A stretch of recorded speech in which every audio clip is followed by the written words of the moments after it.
قال الله عز وجل: واذكر في الكتاب إبراهيم إنه كان صديقا نبيا إذ قال لأبيه يا أبت لم تعبد ما لا يسمع ولا يبصر ولا يغني عنك شيئا يا أبت إني قد جاءني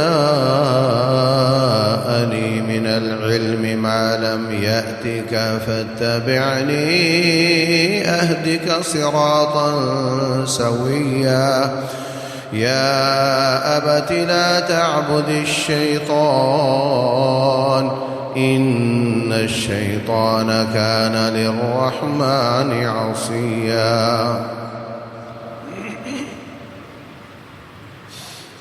محترم سامعین اور سامعات، اللہ تبارک و تعالی نے ہمیں رسول اللہ صلی اللہ علیہ وسلم کی سیرت پر عمل کرنے کا حکم دیا ہے۔ لَقَدْ كَانَ لَكُمْ فِي رَسُولِ اللَّهِ أُسْوَةٌ حَسَنَةٌ،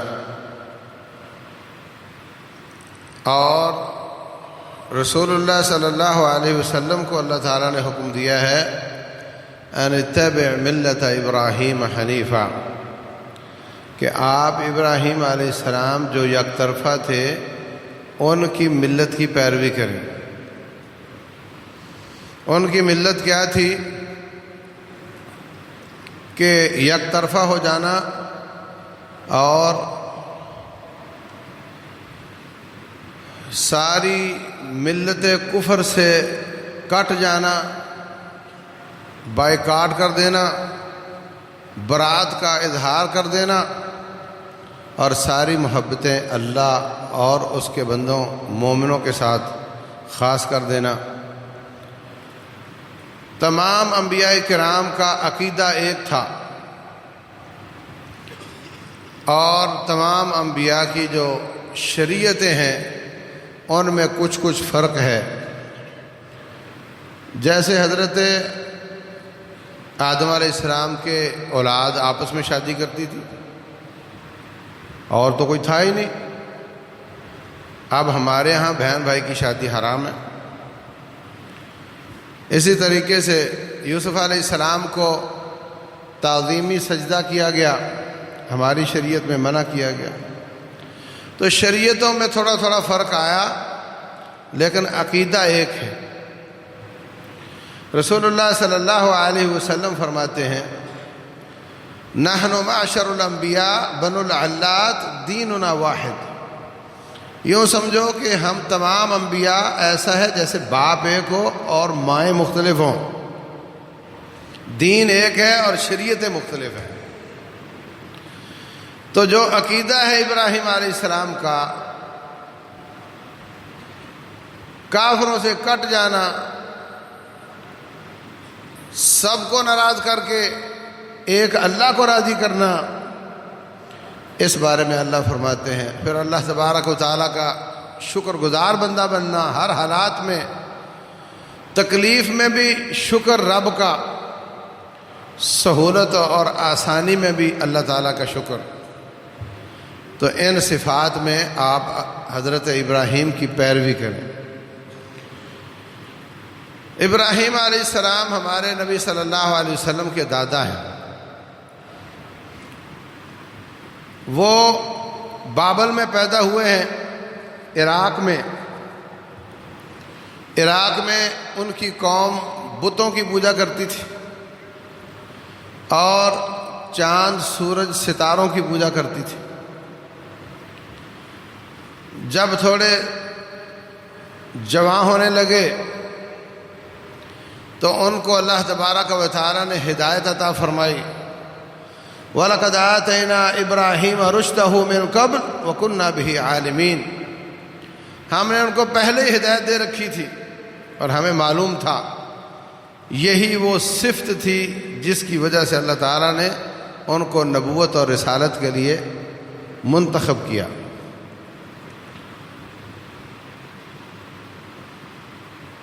اب ان کو یہ غیر اللہ کی عبادت پسند نہیں، وہ بڑے پریشان ہیں جس گھر میں پیدا ہوئے ہیں، باپ آزر بت پرست بھی ہے اور بت گھڑتا بھی ہے، بت بیچتا بھی ہے، بت فروش بھی ہے۔ تو اپنے والد سے دعوت کا آغاز کیا، بڑے ادب کے ساتھ، احترام کے ساتھ۔ یہاں ایک باریک سا فرق سمجھ آتا ہے کہ اگر آپ کے والد یا والدہ کا عقیدہ غلط ہے تو دنیاوی حساب سے ادب احترام میں بھی فرق نہیں آنا چاہیے، سلوک اور خدمت میں بھی کوئی فرق نہیں آنا چاہیے، لیکن عقیدے کے حساب سے ان کو رازدار نہ بنائیں اور عقیدے کے حساب سے ان سے نفرت ہونی چاہیے۔ ہمارے نوجوانوں کو یہاں پہ غلطی لگ جاتی ہے، اگر عقیدہ غلط ہے تو پھر نفرت ایسی کہ ان کے ساتھ برا سلوک بھی اور ان کی خدمت بھی نہیں کرنی۔ ایسا نہیں ہے، خدمت تو سب کے لیے ہے، اچھا سلوک تو سب کے لیے ہے، کافر ہو یا مسلمان ہو۔ اچھا اخلاق تو سب کے لیے ہے، خدمت اور اخلاق ان کی نسبت عقیدے کے ساتھ ایسی ہے جیسی کسی بھی اچھی چیز کی پیکنگ ہوتی۔ آپ کی پروڈکٹ اچھی ہے مگر پیکنگ اچھی نہیں تو وہ زیادہ نہیں بکے گی، اور آپ کی پروڈکٹ اچھی نہیں مگر اس کی پیکنگ اچھی ہے، خوبصورت ہے، جاذب نظر ہے تو وہ زیادہ بکے گی، اور چیز بھی اچھی اور پیکنگ بھی اچھی ہو تو اور زیادہ بکے گی۔ اس وقت یہی پریشانی ہے، جن لوگوں کے عقائد میں جھول ہے وہ بڑے میٹھا بول بولتے اور بہت اچھے اخلاق سے پیش آتے، اور جن کا عقیدہ ستھرا ہے ان میں خشکی بہت زیادہ ہے، الا ماشاء اللہ۔ تو ان مسجدوں میں مٹھاس پیدا کرو، اپنی زبان میں مٹھاس پیدا کرو، مسجدوں میں کشش پیدا کرو۔ جب آپ کے پاس عقیدہ اچھا ہے تو پیکنگ بھی اچھی کرو، پھر دیکھنا آپ کی دعوت کہاں جاتی ہے۔ تو حضرت ابراہیم علیہ السلام اپنے باپ سے مخاطب ہو کر کیا کہتے ہیں؟ یا اباتی، یا ابی نہیں کہا، اباتی۔ یہ عربی میں ابو جان، ابا جان جیسا اس کا مطلب بنتا ہے۔ لم تعبد ما لا يسمع ولا يبصر ولا يغني عنك شيئا۔ آپ ان بتوں کی پوجا کیوں کرتے ہیں؟ نہ دیکھ سکتے ہیں، نہ سن سکتے ہیں، نہ آپ کے کسی کام آ سکتے ہیں۔ بھئی ایک پتھر لیا اور اس کو تراش تراش کے اس کی شکل بنا دی اور اس کو بعد میں سجدہ کرنا شروع کر دیا، یہ کس کام کے ہیں؟ یہ تو بیکار ہے بالکل۔ آپ ان کی عبادت کیوں کرتے ہیں؟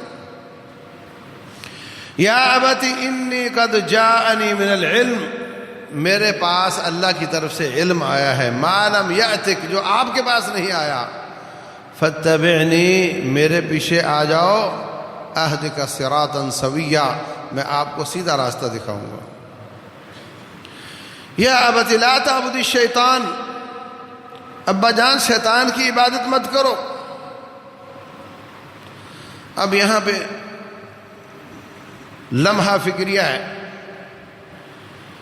میرے پاس علم آیا، آپ کے پاس نہیں آیا، میرے پیچھے لگ جاؤ، بڑا مشکل کام ہے۔ ہم اپنے معاشرے میں کوئی احادیث، کوئی درس دروس، کوئی ایسی روایت پیش کر دیں جو عام عوام میں معروف نہ ہو تو کئی بزرگ لے کر بیٹھ جاتے ہیں، کہتے ہیں یہ تم کہاں سے لے آئے ہو، میں نے تو آج تک نہیں سنی، میری عمر 80 سال ہو گئی، میں نے آج تک نہیں سنی۔ بابا جی آپ کی 80 سال پتہ نہیں بھیڑوں کے پیچھے ہو گئی کہ گائیوں کے پیچھے ہو گئی ہے، کیسے سنو گے؟ میری اتنی عمر ہو گئی۔ حضرت ابو بکر صدیق، عمر بن خطاب رضی اللہ عنہم بہت زیادہ وقت دیتے ہیں نبی صلی اللہ علیہ وسلم کی مجالس میں، ان میں سے کسی کو جرأت نہیں کہ وہ یہ کہیں کہ یہ حدیث کیسے ہو سکتی ہے کہ میرے علم میں نہیں ہے؟ جب میرے علم میں نہیں تو حدیث کیسے ہو سکتی؟ حضرت عمر بن خطاب رضی اللہ عنہ نے اپنے انصاری بھائی سے یہ طے کر رکھا تھا کہ ایک دن میں علم سیکھوں گا، صبح سے شام تک آپ کی مجلس میں رہوں گا اور آپ جا کر کے اپنی کمائی کر لینا، اگلے دن شام کے وقت میں سارا علم آپ کی طرف منتقل کر دوں گا، میں آپ کو بتا دوں گا آج کیا کیا باتیں ہوئی ہیں، اور اگلے دن آپ سارا دن مجلس میں رہنا، میں کمائی کروں گا اپنے بچوں کے لیے، اور شام کے وقت آپ مجھے ساری آیات اور احادیث بتا دینا کہ آج کیا کیا کچھ بیان ہوا ہے، تاکہ روٹی 15 دن کما لیں گے، تھوڑی کھا لیں گے، علم سے محروم نہیں رہنا چاہتے۔ اتنی زیادہ محنت اور اس قدر وقت اور اس قدر اہتمام کے باوجود حضرت عمر بن خطاب رضی اللہ عنہ امیر المومنین ہیں، ایک شخص نے دروازہ کھٹکھٹایا، 1 بار 2 بار 3 بار، بعد میں نکلے تو دیکھا کوئی بھی نہیں ہے، دور ایک آدمی جا رہا ہے، بلایا اس کو، کہا دروازے میں دستک آپ نے دی تھی؟ جی۔ تو پھر چلے کیوں گئے؟ کہا حدیث یہی ہے کہ 3 دفعہ دستک دو، اگر صاحب نہ نکلے تو واپس آ جاؤ۔ کہنے لگے یہ حدیث تو میں نے آج تک نہیں سنی۔ اتنے اہتمام کے ساتھ احادیث سننے والا، اس سے بھی حدیث رہ سکتی ہے، لیکن ہمارے جنہوں نے کوئی اہتمام نہیں کیا احادیث کو سننے کا، وہ یہ دعویٰ کرتے ہیں کہ میں نے نہیں سنی تو تم کہاں سے لے آئے ہو۔ یہ ایک مصیبت ہے جو ابراہیم علیہ السلام کے والد کو بھی تھی۔ کہا میرے پاس علم آیا جو آپ کے پاس نہیں، آپ میرے پیچھے لگ جاؤ۔ یا ابت لا تعبد الشیطان، ابا جان شیطان کی عبادت مت کرو۔ وہ کہہ سکتا تھا میں شیطان کی کہاں کرتا ہوں، میں تو بتوں کی کرتا ہوں۔ تو یاد رکھو عبادت کے حقیقی لائق صرف رب ذوالجلال ہے، اور جو رب نہیں وہ سب معبودان باطلہ ہیں، اور وہ ساری عبادت سامنے کچھ بھی ہو، قبر ہو، شجر ہو، حجر ہو، وہ اصل میں عبادت ابلیس کی ہوتی ہے، کیونکہ کینڈیڈیٹ 2 ہی ہیں، یا شیطان ہے یا رحمان۔ اس نے کہا تھا میں تیرا مقابلہ کروں گا، تیرے بندوں کو گمراہ کروں گا، اپنے ساتھ لے کر جاؤں گا۔ حضرت علی کی عبادت کرے گا تو حقیقت میں شیطان کی مانے گا، عبد القادر جیلانی رحمہ اللہ کی عبادت کرے گا تو حقیقت میں شیطان کی مانے گا، حضرت عیسیٰ علیہ السلام کی عبادت کرے گا تو حقیقت میں شیطان کی مانے گا۔ قبر کی، درخت کی، حجر شجر کی، کسی کی بھی، یہ سب باکس ہیں، چندہ باکس ہیں، جو بھی چندہ ڈالے گا جائے گا ابلیس کے پاس۔ اس لیے اللہ تعالیٰ قرآن حکیم میں فرماتے ہیں سورہ یاسین میں الم اعہد الیکم یا بنی آدم اللہ تعبدوا الشیطان، اے آدم زادو میں نے تمہیں کہا نہیں تھا شیطان کی عبادت نہ کرنا، انہ لکم عدو مبین وان اعبدونی ھذا صراط مستقیم، میری عبادت کرنا یہ سیدھا راستہ ہے، شیطان کی عبادت نہ کرنا۔ تو جو عبادت خالص رب کی ہے وہ اللہ تعالیٰ کی عبادت ہے، اور جو رب کی نہیں وہ شیطان کی ہے، سامنے کچھ بھی ہو اس سے کوئی فرق نہیں پڑتا۔ اس لیے ابراہیم علیہ السلام فرماتے ہیں یا ابت لا تعبد الشیطان، ابا جان شیطان کی عبادت مت کرو، ان الشیطان کان للرحمن عصیا، کیونکہ وہ تو رحمان کا نافرمان ہے، اگر وہ فرما بردار بھی ہوتا تب بھی اس کی عبادت نہیں تھی، تو وہ تو ہے ہی نافرمان، اس کی بات مت مانو۔ یا ابت انی اخاف ان یمسک عذاب من الرحمن، مجھے خطرہ ہے اگر آپ کے چلن یہی رہے تو رحمان کی طرف سے عذاب آ جائے گا، یعنی وہ رحمان ہے، وہ بہت بچاتا ہے بندے کو، رحم کرتا ہے، عذاب سے بچاتا ہے، لیکن شرک ایسا جرم ہے کہ اس پر رحمان بھی عذاب دینے پہ آ جاتا ہے۔ تو اگر آپ باز نہ آئے تو رحمان کی طرف سے عذاب آ جائے گا، فَتَكُونَ لِلشَّيْطَانِ وَلِيًّا، اور تو پکا پکا شیطان کا دوست بن جائے گا۔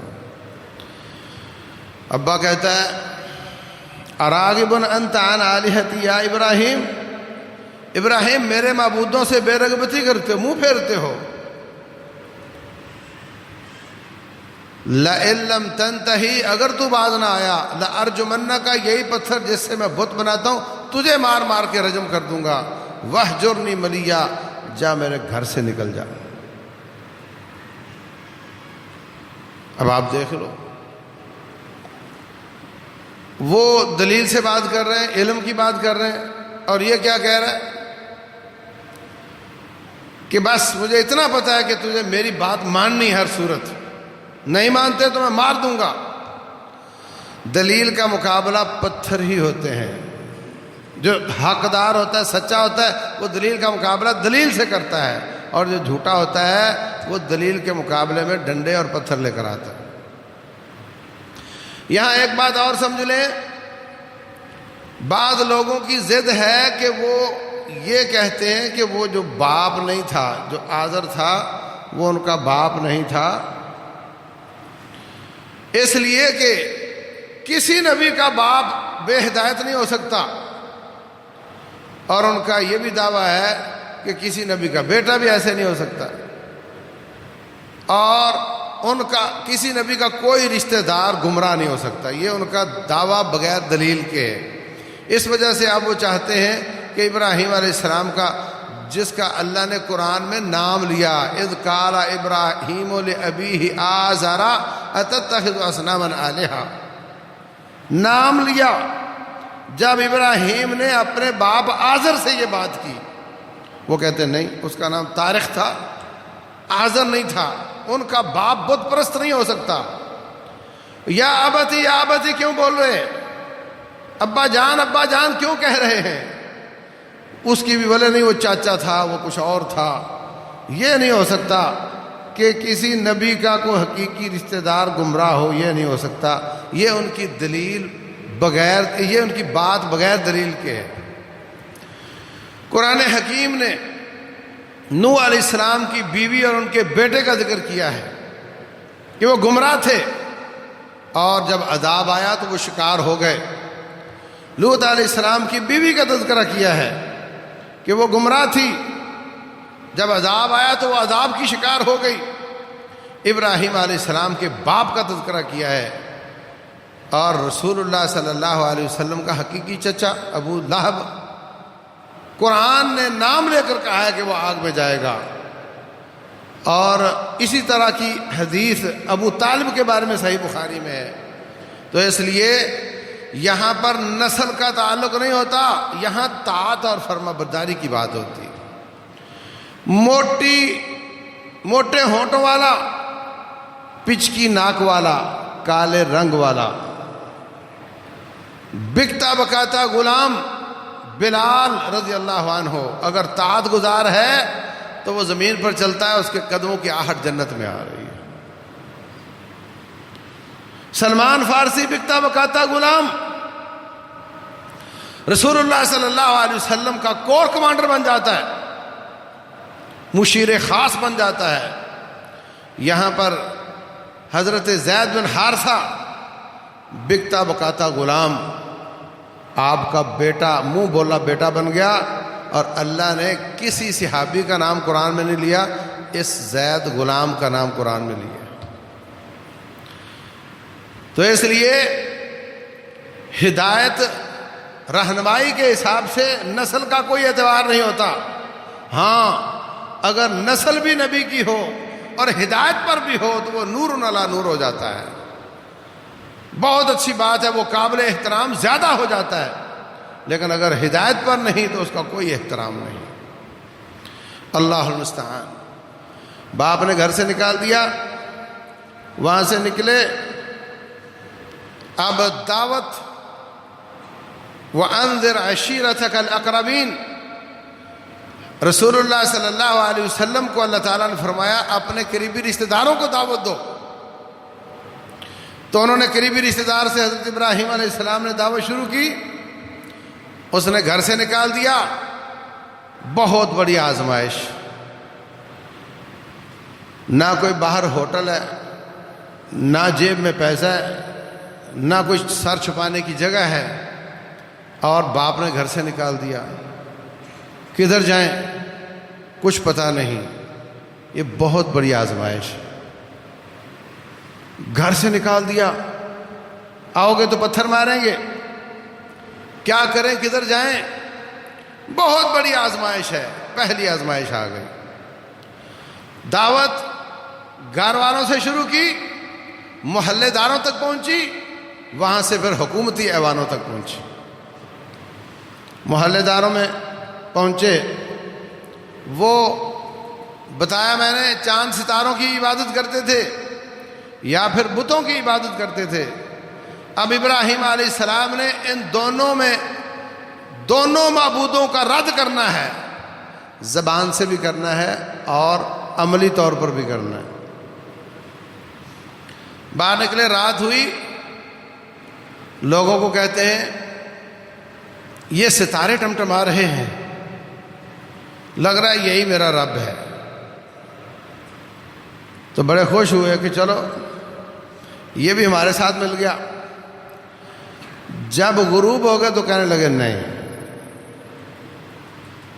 چاند غروب ہو گیا، کہا نہیں، غروب ہو جائے تو وہ رب کیسا؟ رب تو کبھی غروب نہیں ہونا چاہیے، اس نے ساری کائنات کو چلانا ہے، وہ غروب ہونے والا رب نہیں ہو سکتا۔ چاند کو بھی یہی کہہ دیا۔ سورج آیا تو کہنے لگے یہ اس سے بھی بڑا ہے، لگ رہا ہے یہ رب ہے۔ تو بڑی قوم خوش ہوئی۔ جب وہ بھی غروب ہو گیا تو کہنے لگے جو غروب ہو جاتا ہے وہ رب نہیں ہو سکتا۔ اللہ المستعان۔ ہمارے مسلمان قبروں کی عبادت کرتے ہیں۔ وہ اللہ کا ولی نیک پاک تھا مگر غروب ہو گیا، چھپ گیا، لوگوں نے اس کے کپڑے پھاڑ کر اتار دیے، اس کو نہلایا، استنجا کروایا، اس نے منع نہیں کیا، اس کو منو مٹی کے نیچے دبا کر آ گئے، اس نے کسی کو چیخ کر نہیں کہا مجھے کہاں چھوڑ کر جا رہے ہو۔ وہ بے بس ہو گیا، اپنا استنجا خود نہیں کر سکتا تھا۔ یہ حالت ہو گئی، اپنی حاجت خود پوری نہیں کر سکتا تھا، لوگوں کا محتاج ہو گیا۔ اب وہ مٹی کے نیچے جا کر تیرا حاجت روا کیسے بن گیا؟ وہ کبھی چڑھا ہوا تھا تو چڑھا ہوا تھا، اب غروب ہو گیا تو غروب ہو گیا، اور جس کو زوال آ جائے وہ میرا رب نہیں ہو سکتا۔ اللہ اکبر۔ کہنے لگے اگر مجھے رب نے ہدایت نہ دی تو میں گمراہ ہو جاؤں گا۔ میرا رب وہ ہے جو کبھی غروب نہ ہو، آنکھوں کو نظر آئے یا نہ آئے، اس کی آواز سنائی دے یا نہ دے، مگر رب وہ ہو سکتا ہے جو کبھی غروب نہ ہو۔ تو ان کے ستاروں اور چاند سورج کی پوجا کا بھی رد کر دیا۔ اس کے بعد بتوں کی طرف آئے۔ ما هذه التماثيل التي انتم لها عاكفون، یہ کیا چکر ہے، بت خود بناتے ہو اور پھر اس کے سامنے عبادت شروع کر دیتے ہو، جھکنے لگ جاتے ہو، اس کے سامنے مٹھائیاں رکھ دیتے تھے اور اس کے بعد خود ہی اٹھا کر کھا لیتے تھے۔ بولے بابرکت ہو گئی ہے۔ صحابہ اکرام مسلمان ہوئے، بڑے بڑے عجیب قصے سناتے تھے۔ کہتے ہم کوئی پتھر اٹھا لیتے، سفر میں ساتھ رکھ لیتے، اور جب کبھی اترتے تو اس کو سامنے رکھ کے اس کی عبادت کر لیتے۔ آگے جاتے تو کوئی خوبصورت اور بہتر پتھر نظر آتا، اس کو پھینک دیتے، وہ پکڑ لیتے، پھر اس کی عبادت شروع کر دیتے۔ اللہ المستعان۔ اور کبھی کوئی پتھر نہیں ملتا تھا تو پھر جانور پیشاب کرتا تو وہی گیلی مٹی کا تھوڑا مورتی سی بنا کر کے اس کی عبادت شروع کر دیتے. اللہ المستعان. جب شیطان عقل پہ پردہ ڈال دیتا ہے تو پھر کچھ سمجھ نہیں آتا. ما هذه التماثيل التي انتم لها عاكفون، یہ کیا بت ہیں جن کی تم عبادت کرتے ہو؟ کہنے لگے ہمیں تو کچھ پتہ نہیں. وجدنا آباءنا كذلك يفعلون، ہم نے تو دیکھا ہمارے ابا دادا سب شروع سے یہی کرتے ہوئے آ رہے ہیں اور ہم یہی کریں گے. یہی وہ مصیبت ہے جس کی وجہ سے دنیا کی اکثریت گمراہ ہے. طرز کہن پہ اڑنا، آئین نو سے ڈرنا، منزل یہی کٹھن ہے قوموں کی زندگی میں. بس بڑوں کو دیکھا وہی کرنا ہے، اپنے دماغ کا سوئچ آف کر دینا ہے، سوچنا نہیں، اور جو کام کرتی ہے وہی کرنا ہے. اللہ المستعان. کہنے لگے هل يسمعونكم اذ تدعون، جب تم ان سے بات کرتے ہو تو کیا یہ سنتے ہیں؟ کیا یہ جواب دیتے ہیں؟ کیا یہ کوئی نفع دیتے ہیں؟ کیا یہ کوئی نقصان دیتے ہیں؟ کچھ بھی نہیں. تو پھر کیوں عبادت کرتے ہو ان کی؟ واللہ لأکیدن اصنامکم بعد ان تولوا مدبرین، جب تم چلے جاؤ گے نا ان کو چھوڑ کر، نظر و نیاز ان کے سامنے رکھ کر، آخر تو گھر جاؤ گے نا، پیچھے سے میں ان کا علاج کروں گا تمہارے بعد. تو چاند ستاروں کی عبادت کا رد لاجک کے ساتھ کیا اور بتوں کی عبادت کا اپنے عملی اقدام کے ساتھ رد کیا. کلہاڑا پکڑا اور بتوں کو توڑ دیا، اور جو سب سے بڑا تھا اس کے کندھے پہ کلہاڑا رکھ کر واپس آ گئے. وہ گئے، جا کر دیکھا، ہاں سب سے پہلے جا کر ان کو کہتے ہیں الا تاکلون، او بتو کھاتے کیوں نہیں ہو؟ اتنے اچھے اچھے کھانے پڑے ہوئے ہیں. کوئی جواب نہیں. ما لکم لا تنطقون، یہ سب قرآن کی آیات ہیں. اچھا تو تم بولتے کیوں نہیں؟ کوئی جواب نہیں. اب ان کو توڑا اور بڑے بت کو نہیں توڑا، اور اس کے کندھے پہ کلہاڑا رکھا اور واپس آ گئے. وہ آئے مشرک، آ کر کے دیکھا ہمارے بتوں کو توڑ دیا.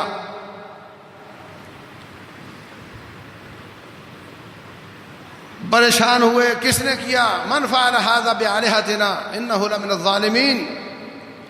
لوگ کہنے لگے تحقیقات کی کوئی ضرورت نہیں، ایک ہی آدمی منکر ہے ان کا، اس کا نام ابراہیم ہے، اس کو لے آؤ، اسی نے یہ سارا کچھ کیا ہے. ابراہیم علیہ السلام آ گئے، کہا انت فعلت هذا بآلهتنا یا ابراہیم، یہ سارے کام آپ نے کیے ہیں. کہنے لگے جب بھی کوئی حادثہ ہوتا ہے، اگر مظلوم زندہ ہو تو اس سے پوچھا جاتا ہے کہ یہ تیرے ساتھ ظلم کس نے کیا. اگر وہ بول سکتا ہے تو سب سے اچھا گواہ تو وہ خود ہوگا نا. تو مجھ سے پوچھنے سے پہلے ان سے پوچھو. جس کی بازو کٹ گئی ہے، بازو کے بغیر بندہ بول تو سکتا ہے نا، اور جس کی ٹانگ ٹوٹ گئی ہے وہ بھی بول سکتا ہے. جس کا گلا کٹ گیا چلو اس کو چھوڑ دو. فَاسْأَلُوهُمْ إِنْ كَانُوا يَنْطِقُونَ، ان سے پوچھو کس نے مارا ہے. اور دوسری تحقیق کا قانون یہ ہے کہ سب کٹے پھٹے پڑے ہوئے اور ایک کھڑا بھی ہے اور ہے بھی زیادہ بڑا اور کلہاڑا بھی اس کے ہاتھ میں ہے، تو آلہ قتل جس سے برآمد ہوتا ہے روٹین میں اسی پہ الزام لگتا ہے. تو اس سے پوچھو. کہنے لگے وَلَقَدْ عَلِمْتَ مَا هَؤُلَاءِ يَنْطِقُونَ، ابراہیم آپ کو تو پتہ ہے آپس کی بات ہے، یہ بیچارے بول نہیں سکتے. تو کہنے لگے اُفٍّ لَكُمْ وَلِمَا تَعْبُدُونَ مِن دُونِ اللَّهِ، بڑا افسوس ہے تمہاری عقلوں پر کہ ان کی عبادت کرتے ہو، نہ اپنا دفاع کر سکتے ہیں، نہ تمہارا فائدہ کر سکتے ہیں، اور ظلم ہوا ان پر اور کسی کو جواب نہیں دے سکتے. کہنے لگے باتوں کی کوئی پرواہ نہ کرو، ایسے کرو حرقوہ وانصروا آلہتکم، ابراہیم کو جلا دو اور اپنے معبودوں کی مدد کرو. لو، اپنے معبودوں کی مدد کرو. معبود مدد کرتے ہیں یا مدد کرواتے ہیں؟ بولے ان کی مدد کرو. کیس اوپر چلا گیا، بادشاہ کے پاس چلا گیا. بادشاہ کہنے لگا بتوں کا مسئلہ تو بعد میں دیکھیں گے، اصل معبود تو میں خود ہوں. بھئی تیری کیا دلیل ہے کہ تیرا رب کوئی الگ ہے؟ ابراہیم علیہ السلام کہتے ہیں میرا رب وہ ہے جو زندگی موت کا مالک ہے.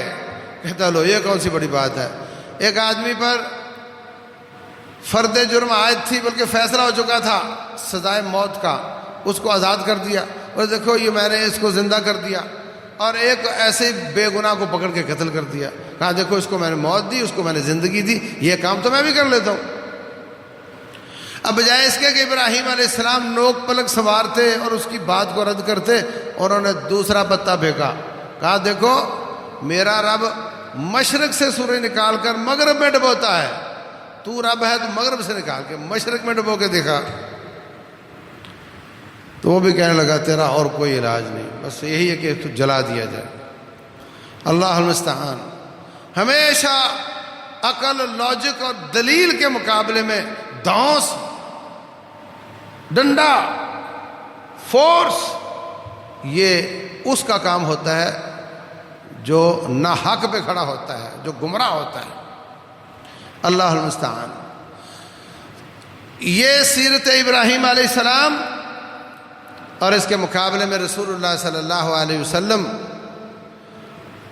وہ ایسے کعبہ کا طواف کرتے ہیں جس میں 360 بت رکھے ہوئے ہیں، توڑا نہیں. ان کو رب نے اس طریقے سے بتوں کا رد کرنے کا طریقہ بتایا. یہ فرق ہے شریعت کا. نبی صلی اللہ علیہ وسلم بھی بتوں کا انکار کرتے ہیں، ابراہیم علیہ السلام بھی بتوں کا انکار کرتے ہیں. دونوں ایک رب کی عبادت کی طرف دعوت دیتے ہیں، لیکن انکار کا طریقہ ان کا یہ ہے اور ان کا یہ ہے کہ کچھ نہیں کیا، بت پڑے ہوئے ہیں اور آپ طواف کر رہے ہیں. اور جب ہجرت کر کے گئے، واپس آئے، مکہ فتح کیا تو چھڑی کے ساتھ بتوں کو گرا رہے ہیں اور فرما رہے ہیں جاء الحق وزهق الباطل ان الباطل كان زهوقا. تو آج اگر کوئی دیکھے کہ قبر کی عبادت ہو رہی ہے، اس کو توڑ دے، اگلے دن اس پر کیس ہو جائے، وہ جیل میں چلا جاتا ہے اور چندہ جمع کر کے اس سے بھی اچھی قبر بنا دیں گے. تو نبی صلی اللہ علیہ وسلم نے یہ طریقہ اختیار نہیں کیا. اس وقت گراتے تو فتنہ بڑھتا اور بت دوبارہ رکھ دیے جاتے. آپ نے ان کو اس وقت گرایا جب اس کو دوبارہ رکھنے والے گر چکے تھے. یہ سیرت ہے رسول اللہ صلی اللہ علیہ وسلم کی. تو انشاءاللہ ابراہیم علیہ السلام کی سیرت کے باقی پہلوؤں پر بات ہوگی. ہمیں رب ذوالجلال توحید کی نعمت سے مالا مال فرمائے، ہر مخفی اور ظاہر ہر قسم کے شرک سے محفوظ رکھے. رسول اللہ صلی اللہ علیہ وسلم فرماتے ہیں رات کے اندھیرے میں کالے پتھر پر کالی چونٹی چلتی، احساس نہیں ہوتا، ایسے ہی انسان سے شرک ہو جاتا ہے اور اس کو احساس نہیں ہوتا. تو یا اللہ جو ہمارے علم میں نہیں، انجانے میں ہم سے کوئی ایسا کام ہو گیا، ہمیں معاف فرما دے اور شرک سے بچا لے. ابراہیم علیہ السلام بت شکن نبی کیا فرماتے ہیں، کیا دعا کرتے ہیں؟ وَاجْنُبْنِي وَبَنِيَّ أَن نَّعْبُدَ الْأَصْنَامَ. یا اللہ مجھے اور میری اولاد کو شرک سے بچا لے. تو ہمیں بے فکر نہیں ہو جانا چاہیے کہ نہیں ہم تو بڑے پکے موحد لوگ ہیں، ہم سے شرک کیسے ہو سکتا ہے، بلکہ ہمیں دعائیں کرنی چاہیے اور بچنے کی کوشش کرنی چاہیے. اللہ تبارک و تعالی عمل کی توفیق دے. واللہ اعلم وصلی اللہ وسلم وبارک علی نبینا محمد وعلی آلہ وصحبہ اجمعین.